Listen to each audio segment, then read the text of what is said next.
ತುಂಬ ವರ್ಷಗಳ ಹಿಂದಿನ ಘಟನೆ. ಒಂದೂರಲ್ಲಿ ಒಬ್ಬ ವ್ಯಕ್ತಿ ವಾಸವಾಗಿರ್ತಾನೆ. ಆ ವ್ಯಕ್ತಿ ತುಂಬಾ ಆಗರ್ಭ ಶ್ರೀಮಂತನಾಗಿರ್ತಾನೆ. ಅವನಿಗೆ ಒಬ್ಬ ಮಗ ಕೂಡ ಇರ್ತಾನೆ. ಅವನು ಹೇಗಿರ್ತಾನೆ ಅಂದರೆ, ತಂದೆಯ ದುಡ್ಡಲ್ಲಿ ಯಾವಾಗಲೂ ಶೋಕಿ ಮಾಡೋದು, ಯಾವಾಗಲೂ ಮೋಜು ಮಸ್ತಿ ಅಂತ ಊರು ಸುತ್ತಾಡೋದು. ಹೀಗೆ ಪ್ರತಿದಿನ ತಂದೆಯ ದುಡ್ಡಲ್ಲಿ ಮಜಾ ಮಾಡ್ತಾ ದಿನಗಳನ್ನು ದೂಡ್ತಾ ಇದ್ದ ಆ ಹುಡುಗನಿಗೆ ಒಂದು ದಿನ ತನ್ನ ತಂದೆ ಏನು ಮಾಡ್ತಾನೆ ಅಂದರೆ, ಅವನನ್ನು ಕರೆದು ಹೇಳ್ತಾನೆ, ಮಗನೇ, ಇದು ತುಂಬ ಆಯಿತು.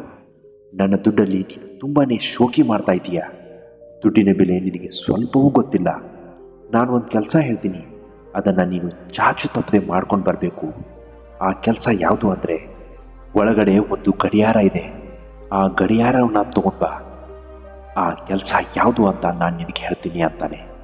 ತಂದೆಯ ಮಾತಿನಂತೆ ಮಗ ಮನೆಯ ಒಳಗಡೆ ಹೋಗಿ ಒಂದು ಗಡಿಯಾರವನ್ನು ತಗೊಂಡು ಬರ್ತಾನೆ. ಆ ಗಡಿಯಾರವನ್ನು ತಗೊಂಡು ಬಂದು ಅವನ ತಂದೆಯ ಕೈಯಲ್ಲಿ ಇಡ್ತಾನೆ.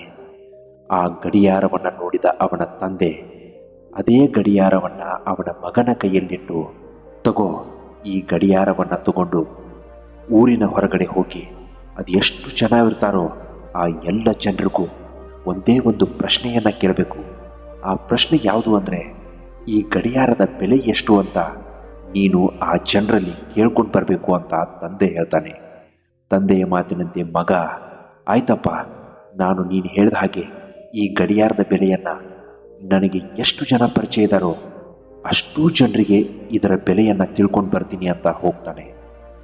ಅದರಂತೆಯೇ ಮಗ ಊರಿನ ಕಡೆಗೆ ಎಲ್ಲರನ್ನೂ ಭೇಟಿಯಾಗ್ತಾನೆ. ಎಲ್ಲರಿಗೂ ಆ ಗಡಿಯಾರದ ಬೆಲೆಯನ್ನು ಕೇಳ್ಕೊತಾನೆ.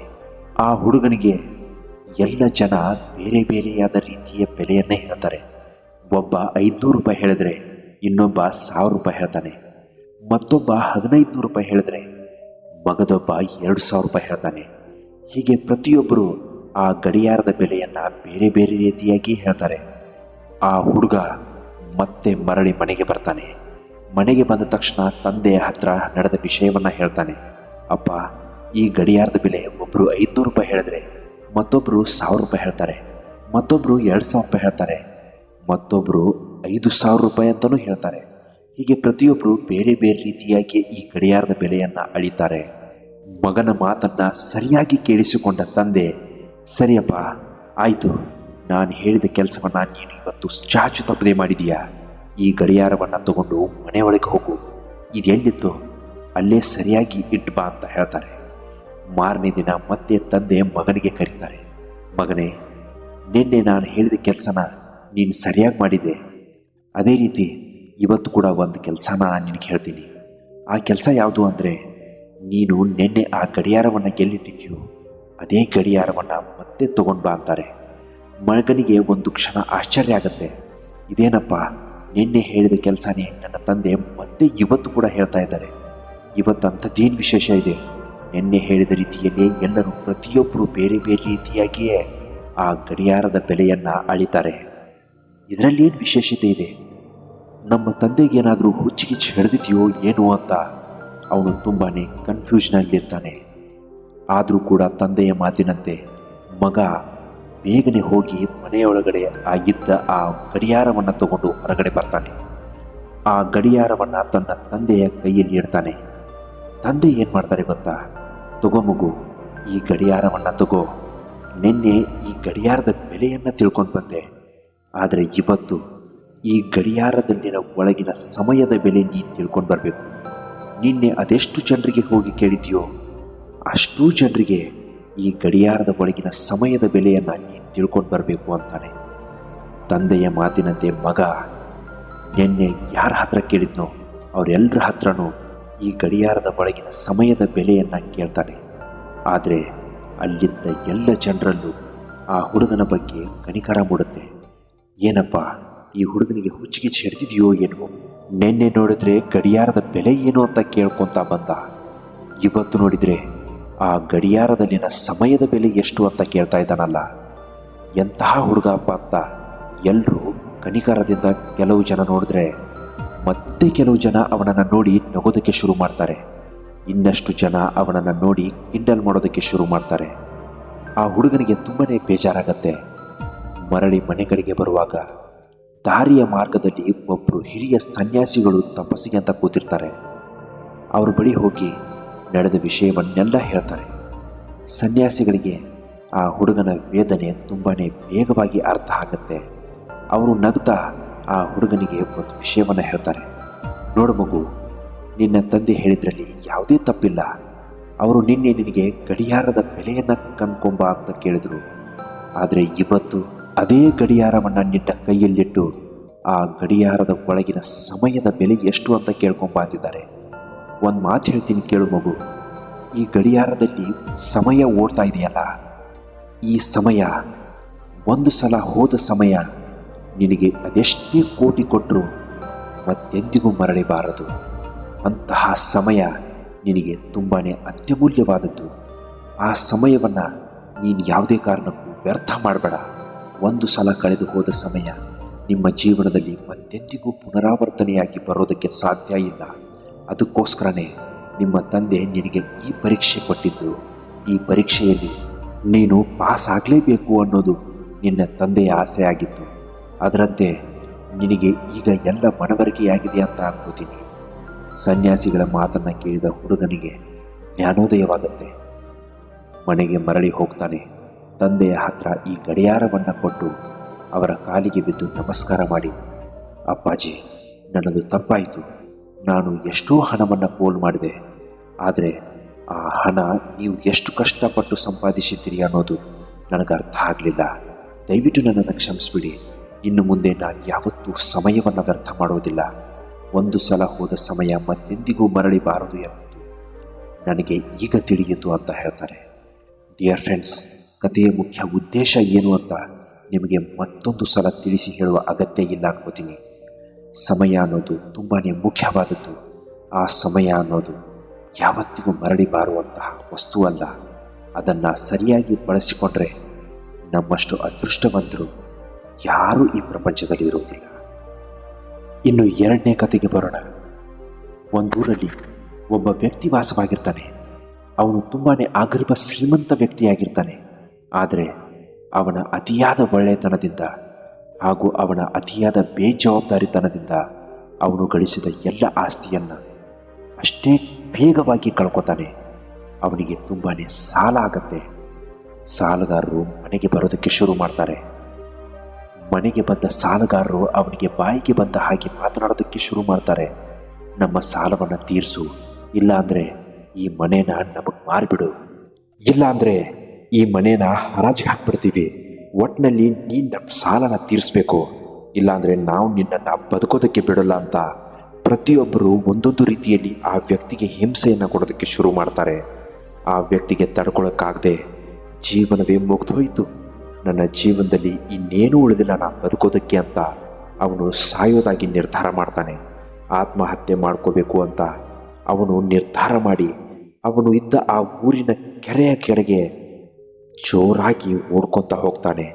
ಎಷ್ಟು ಜೋರಾಗಿ ಓಡ್ಕೊತ ಹೋಗ್ತಾನೆ ಅಂದರೆ, ಜೋರಾಗಿ ಓಡ್ಕೊತ ಹೋದ ರಭಸಕ್ಕೆ ಆ ಕೆರೆಯಲ್ಲಿ ಜೋರಾಗಿ ಧುಮುಕ್ತಾನೆ. ಆ ಬಿದ್ದ ಸಪ್ಪಳಕ್ಕೆ ಅಲ್ಲೇ ಇದ್ದ ಒಬ್ಬ ಹಿರಿಯ ಸನ್ಯಾಸಿಯೊಬ್ಬರು ಅವನನ್ನು ನೋಡ್ತಾರೆ.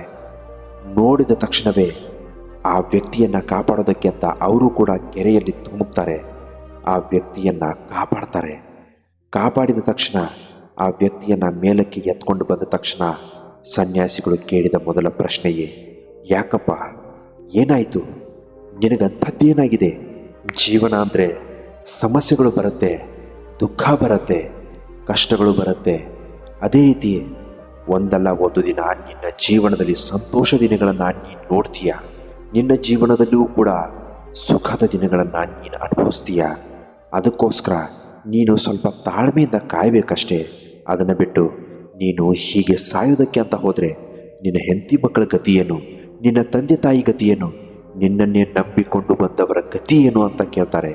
ಅದಕ್ಕೆ ಆ ವ್ಯಕ್ತಿ, ನೀವು ಹೇಳ್ತಾ ಇರೋದು ಸರಿ ಸ್ವಾಮೀಜಿ, ಆದರೆ ನನಗೆ ಪ್ರತಿದಿನ ಸಾಲಗಾರರ ಕಾಟ ತುಂಬಾ ಆಗಿದೆ. ನಾನೇನು ಮಾಡಲಿ ಹೇಳಿ? ಜೀವನದಲ್ಲಿ ನನಗೆಲ್ಲವೂ ಸಿಕ್ಕಿತ್ತು, ಆದರೆ ನನ್ನ ಬೇಜವಾಬ್ದಾರಿತನದಿಂದ ನಾನು ಎಲ್ಲವನ್ನೂ ಕೂಡ ಕಳ್ಕೊಂಡೆ. ಈಗ ನನ್ನ ಬಳಿ ಏನೂ ಇಲ್ಲ. ಸಾಲಗಾರರು ಪ್ರತಿದಿನ ನನ್ನ ಮನೆಗೆ ಬರ್ತಾ ಇರೋದನ್ನು ನೋಡಿ ನನಗೆ ಜೀವನದ ಮೇಲೆ ಜಿಗುಪ್ಸೆ ಬಂದಿದೆ. ಇನ್ನು ಯಾವ ಕಾರಣಕ್ಕೋಸ್ಕರ ನಾನು ಬದುಕಬೇಕು? ನನ್ನ ಹೆಂಡತಿ ಮಕ್ಕಳನ್ನು ಸಾಕಕ್ಕಾಗದೇ ಇರೋ ನಾನು ಈ ಜೀವನದಲ್ಲಿ ಬದುಕಿ ಉಪಯೋಗವಾದರೂ ಏನು? ಇಲ್ಲ ಪ್ರಭು, ನನ್ನನ್ನು ಸಾಯೋದಕ್ಕೆ ಬಿಡಿ. ನನ್ನ ಜೀವನದಲ್ಲಿ ಏನೂ ಉಳಿದಿಲ್ಲ. ಆ ಹಿರಿಯ ಸನ್ಯಾಸಿಗಳು ವ್ಯಕ್ತಿಯ ಮಾತುಗಳನ್ನು ಕೇಳಿಸಿಕೊಂಡು ಅವನನ್ನು ಅಲ್ಲಿಂದ ಕರ್ಕೊಂಡು ಹೋಗ್ತಾರೆ.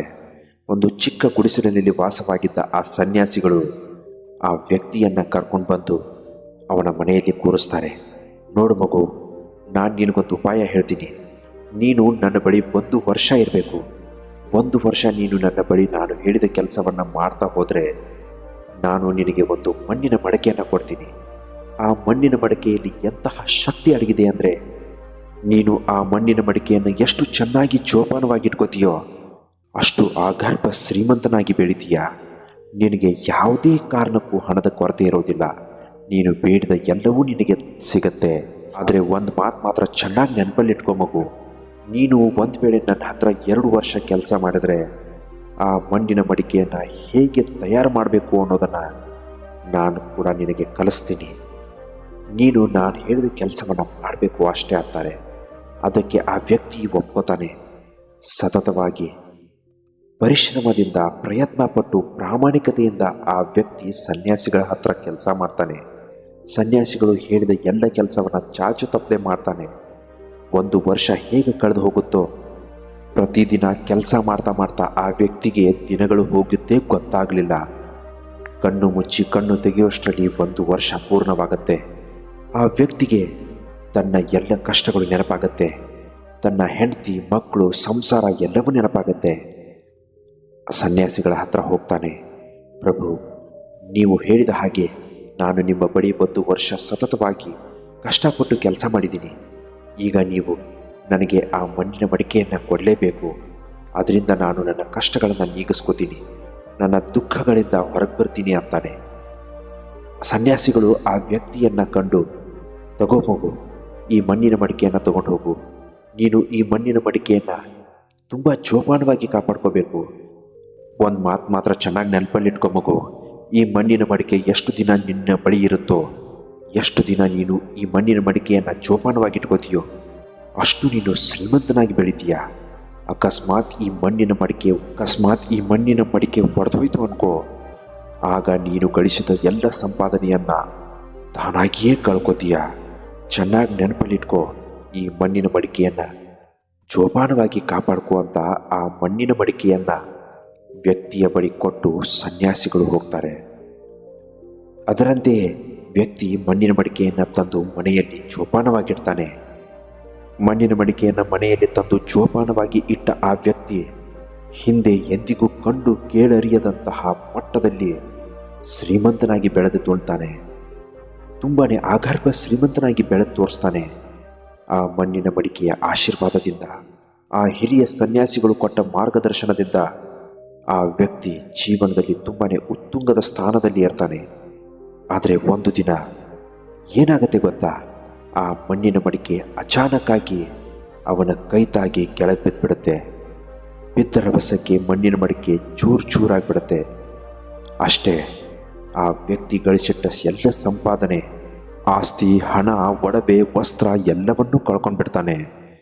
ಈಗ ಅವನು ಭಿಕ್ಷೆ ಬೇಡುವಂತಹ ಹಂತಕ್ಕೆ ಬರ್ತಾನೆ. ಸ್ನೇಹಿತರೆ, ಸನ್ಯಾಸಿಗಳು ಮತ್ತೊಂದು ಮಾತನ್ನು ಹೇಳಿದರು ಆ ವ್ಯಕ್ತಿಗೆ. ನೀನು ಒಂದು ವೇಳೆ ನನ್ನ ಹತ್ರ 2 ವರ್ಷ ಕೆಲಸ ಮಾಡಿದ್ದೆ ಆದಲ್ಲಿ ಆ ಮಣ್ಣಿನ ಮಡಿಕೆಯನ್ನು ಹೇಗೆ ಮಾಡಬೇಕು ಅಂತ ನಿನಗೆ ಕಲಿಸ್ಕೊಡ್ತೀನಿ ಅಂತ ಹೇಳಿರ್ತಾರೆ. ಆದರೆ ಆ ವ್ಯಕ್ತಿ, ಒಟ್ಟಿನಲ್ಲಿ ನಾನು 1 ವರ್ಷ ಕೆಲಸ ಮಾಡಿದರೆ ಆಯಿತು, ಆ ಮಡಿಕೆಯನ್ನು ಚೆನ್ನಾಗಿ ಜೋಪಾನವಾಗಿ ಇಟ್ಕೊಂಡ್ರೆ ಆಯಿತು, ನಾನು ಯಾವತ್ತಿಗೂ ಬಡವನಾಗಿರೋದಿಲ್ಲ ಅಂತ ಅವನು ಮನಸ್ಸಿನಲ್ಲಿ ಹಾಕೊಂಡಿರ್ತಾನೆ. ಆದರೆ ಆ ವ್ಯಕ್ತಿ ಯಾವತ್ತೂ ಮುಂದಾಲೋಚನೆಯನ್ನು ಮಾಡೋದಿಲ್ಲ, ಭವಿಷ್ಯದ ಚಿಂತನೆಯನ್ನೇ ಮಾಡೋದಿಲ್ಲ. ಮನುಷ್ಯ ಅಂದಮೇಲೆ ಸೋಲು, ಗೆಲುವು, ಕಷ್ಟ, ದುಃಖ, ಸುಖ, ನೋವು ಎಲ್ಲವೂ ಇದ್ದದ್ದೇ. ಆದರೆ ಆ ವ್ಯಕ್ತಿ ಮುಂದೆ ಆಗುವ ನೋವುಗಳನ್ನು ಹೇಗೆ ನಾವು ನುಂಗಬೇಕು, ಮುಂದೆ ಎದುರಾಗುವಂತಹ ಸಂಕಷ್ಟಗಳನ್ನು ನಾನು ಹೇಗೆ ಎದುರಿಸಿ ಗೆದ್ದು ತೋರಿಸ್ಬೇಕು ಅನ್ನೋದನ್ನು ಯಾವತ್ತಿಗೂ ನೆನಪು ಮಾಡ್ಕೊಳ್ಳೋದಿಲ್ಲ. ಅದನ್ನು ಅಲ್ಲಿಗೆ ಮರೆತು ಅವನು ಮುಂದೆ ಸಾಗ್ತಾನೆ. ಒಂದು ವೇಳೆ ಇನ್ನೂ 1 ವರ್ಷ ಕಾಲಾವಕಾಶ ಕೊಟ್ಟು ಅವನು ತಾಳ್ಮೆಯಿಂದ ಕಾಯ್ದು ಆ ಮಡಿಕೆಯನ್ನು ಹೇಗೆ ಮಾಡಬೇಕು ಅಂತ ತಿಳ್ಕೊಂಡು ಹೋಗಿದ್ದರೆ ಅವನಿಗೆ ಇವತ್ತು ಇಂತಹ ಪರಿಸ್ಥಿತಿ ಬರ್ತಾ ಇರಲಿಲ್ಲ. ಡಿಯರ್ ಫ್ರೆಂಡ್ಸ್, ಕಥೆಯ ಮುಖ್ಯ ಉದ್ದೇಶ ಏನು ಗೊತ್ತಾ? ಯಾವತ್ತಿಗೂ ನಾವು ಭವಿಷ್ಯದ ಬಗ್ಗೆ ಯೋಚನೆ ಮಾಡಬೇಕು. ನಾವು ಹೇಗೆ ಬದುಕಬೇಕು, ನಾವು ಬದುಕುವ ರೀತಿಯನ್ನು ಹೇಗೆ ಕಂಡುಕೋಬೇಕು, ನಮ್ಮ ಕಷ್ಟಗಳನ್ನು, ದುಃಖಗಳನ್ನು, ನೋವುಗಳನ್ನು ಹೇಗೆ ನುಂಗಿ ಬದುಕಿ ಈ ಜಗತ್ತಿನಲ್ಲಿ ಮಾದರಿ ವ್ಯಕ್ತಿಯಾಗಿ ಬದುಕು ತೋರಿಸ್ಬೇಕು ಅನ್ನೋದನ್ನು ನಾವು ಕಲಿಯಬೇಕಾದದ್ದಿದೆ. ಇಂತಹ ಮತ್ತಷ್ಟು ಮೋಟಿವೇಶ್ನಲ್ ವಿಡಿಯೋಗಳಿಗೋಸ್ಕರ ಹಾಗೂ ಬದುಕನ್ನೇ ಬದಲಿಸುವಂತಹ ಅತ್ಯದ್ಭುತ ಕಥೆಗಳೊಂದಿಗೆ ಮತ್ತೊಂದು ವಿಡಿಯೋದಲ್ಲಿ ತಪ್ಪದೇ ಸಿಗ್ತೀವಿ. ನೀವು ಒಂದು ವೇಳೆ ನಮ್ಮ ಚಾನಲ್ ಇನ್ನೂ ಸಬ್ಸ್ಕ್ರೈಬ್ ಮಾಡಿಲ್ಲ ಅಂದಿದ್ದರೆ ದಯವಿಟ್ಟು ಸಬ್ಸ್ಕ್ರೈಬ್ ಮಾಡ್ಕೊಳ್ಳೋದನ್ನು ಮಾತ್ರ ಮರಿಬೇಡಿ. ನಮಸ್ಕಾರ, ಎಲ್ರಿಗೂ ಒಳ್ಳೆಯದಾಗಲಿ.